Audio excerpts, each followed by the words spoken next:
मैं doctor Shashikant Singh, BA 6 semester, प्राचीन इतिहास के विद्यार्थियों के लिए सुमेरियन कला पर प्रकाश डालने जा रहा हूँ। सबसे पहले हम लोग सुमेरियन कला के बारे में जो चर्चा करेंगे वह मुद्रा निर्माण कला है। किस तरह से सुमेरियन व्यापारी अपनी आवश्यकताओं की पूर्ति के लिए लेखों प्रलेखों के लिए जो है मुद्रा की आवश्यकता महसूस कर रहे थे। उन्होंने पाषाण की मुद्राओं का निर्माण किया, उस पर चिन्ह अंकित किए और उन्हें मुद्रा चिन्ह के रूप में अपनी मिट्टी की पट्टिकाओं पर लेख लिखकर उसको अंकित किया, जिसे हम आजकल के स्टाम्प के रूप में देख सकते हैं। आगे चलकर इन मुद्राओं पर अनेक पौराणिक चित्र भी मिलने लगे। ये मुद्राएं प्रारंभ में वर्गाकार, अंडाकार और गोलाकार होती थीं, लेकिन और इन पर जो है पशुओं और मनुष्यों के चित्र होते थे। लेकिन जब सिलेंडर आकार की मुद्राएं बनने लगीं तो उस पर अधिकारी का नाम लिखा जाने लगा और पौराणिक चित्रों का अंकन किया जाने लगा।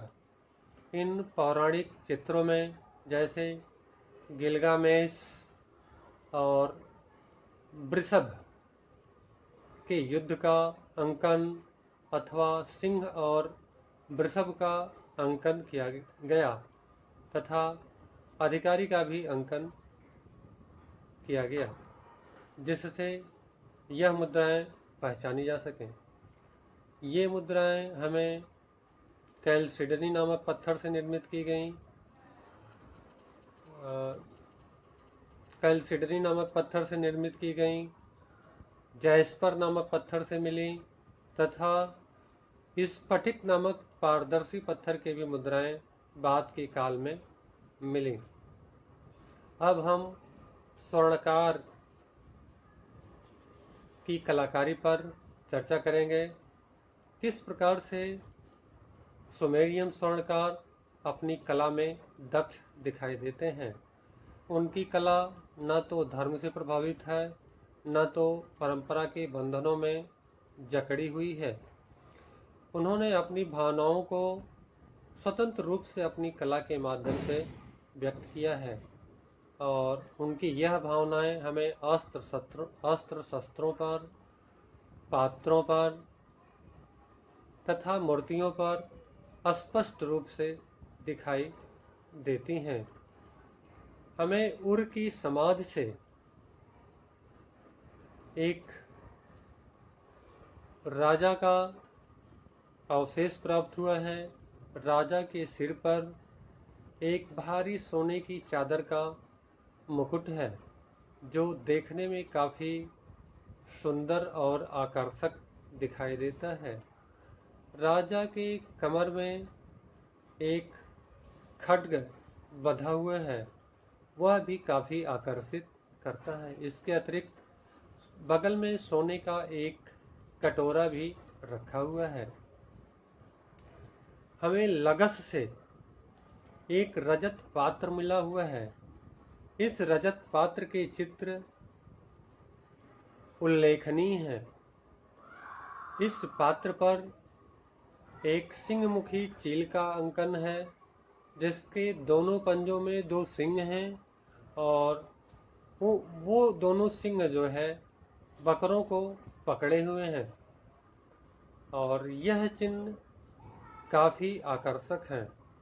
आगे चलकर इस तरह का अंकन धातुओं के अतिरिक्त पाषाणों पर भी, पाषाण कला में भी दिखाई देता है और ऐसा लगता है कि 2 पशुओं के संयुक्त चित्रों के अंकन का यह सफल समन्वित रूप आगे चलकर यूरोप गया और यूरोप से अमेरिका गया और यह अमेरिका के आज राज चिन्ह के रूप में भी दिखाई देता है। अब हम स्थापत्य कला की चर्चा करेंगे। सुमेरियन निवासी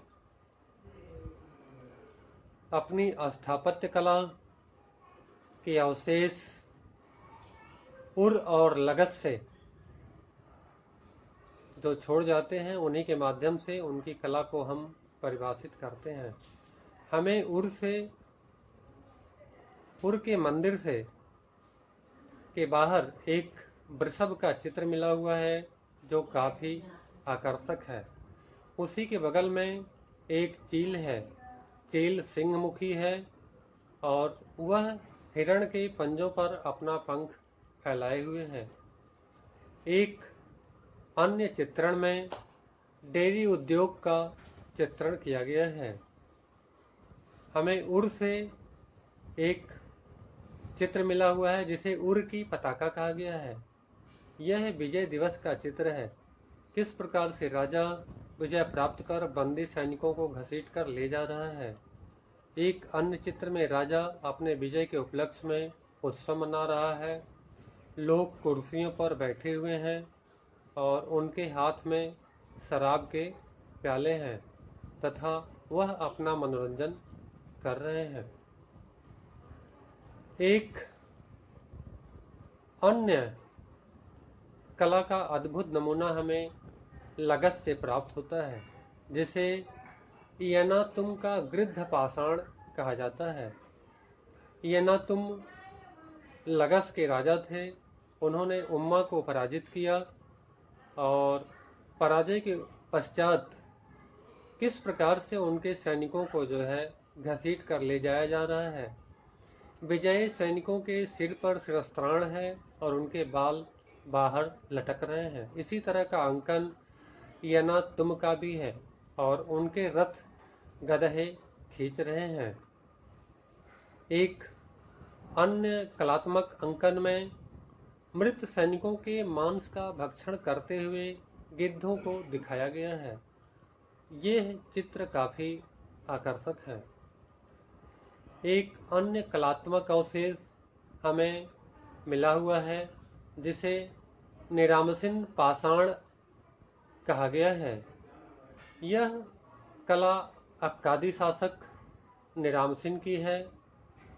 निरामसिन नामक राजा लुल्लुबी के पर्वतीय शासक शतुनी को पराजित करता है और कला में यह दिखाया गया कि किस प्रकार से नरामसिन अपने धनुष बाण टांगे हुए पर्वतीय ढलानों पर अपने सैनिकों के साथ चढ़ रहा है और सुतबी गिरा हुआ है, उसे तीर लगा हुआ है तथा उसके समीप दो सैनिक निरामसिन से त्राण मांग रहे हैं। यह सुमेरियन कला का सर्वोत्तम उदाहरण है। वास्तुकला के रूप में हम यह देखते हैं कि सुमेरियन साम्राज्य में पत्थरों का अभाव था। पत्थरों के अभाव के कारण ईंटों का निर्माण कर उन्हें सुखाया जाता था और उन्हीं से भवन का निर्माण किया जाता था। भवनों का आकार प्रारंभ में जो मिलता है उसमें एक बड़ा हॉल होता था और उसी हॉल से होकर सभी कमरों में प्रवेश किया जाता था। बाद के काल में भवन के बीच आंगन होने लगा और उस आंगन के चारों तरफ कमरे होने लगे। हमें भवनों में खिड़की के अवशेष मिलते हैं, फर्नीचर भी मिलते हैं, दीवालों पर प्लास्टर किया गया है तथा कुएं का भी अवशेष प्राप्त होता है। अब हम स्तंभ और मेहराबों की चर्चा करेंगे। हमें सुमेरियन कला में स्तंभ और मेहराबों के अवशेष निप्पुर से प्राप्त होते हैं। यहाँ से लगभग 3000 मेहराबें प्राप्त होती हैं। एस नुन्ना के शासक के भवन का जब उत्खनन किया गया तो वहाँ से अतिथि कक्ष, प्रतीक्षा कक्ष, शयन कक्ष और अलग से शौचालय कक्ष का प्रमाण मिलता है। नालियों पर मेहराबदार छतें बनी हुई हैं, मिट्टी की जाली बनी हुई है और मेहराबदार दरवाजे बने हुए हैं। मंदिर सुमेरियन सभ्यता के केंद्र थे। यद्यपि सुमेरियन आर्थिक जीवन का केंद्र भी नगर था और नगर के केंद्र मंदिर थे। मंदिर चारों तरफ से एक चारदीवारी से घिरे होते थे और उस चारदीवारी में भंडार गृह तथा कार्यालय होते थे। उसी में जिगुरत का निर्माण होता था। जिगुरत का अर्थ था पर्वत निवास, अर्थात बहुत बड़ा विशाल भवन का निर्माण करना जो घनाकार होता था। जिगुरत 3 भागों में बना होता था, जो नीचे से लेकर ऊपर पतला होता जाता था। ऊपरी भाग में देवालय बना होता था, सबसे ऊपर जिसे देवस्थान कहा जाता था, और वहीं पर देवता का निवास होता था। इस प्रकार से हम संधव कला में यह देखते हैं कि किस प्रकार से मुद्रा निर्माण में वह 3री सहस्त्राब्दी ईसा पूर्व में ही दक्ष हो गए थे। स्वर्णकारों ने अपने चित्रों को किस प्रकार से बड़ी कुशलता से जो है उन्हें अस्त्र शस्त्रों, पात्रों और आभूषणों पर उत्कीर्ण किया। मेहराबों का निर्माण हुआ, भवन का निर्माण हुआ। पाषाण कला में किस तरह से जो है निरामसिन के चित्रों को दक्षतापूर्वक दर्शाया गया, यह सुमेरियन कला का सर्वोत्तम उदाहरण अपने समय का प्रस्तुत करता है। बहुत बहुत धन्यवाद।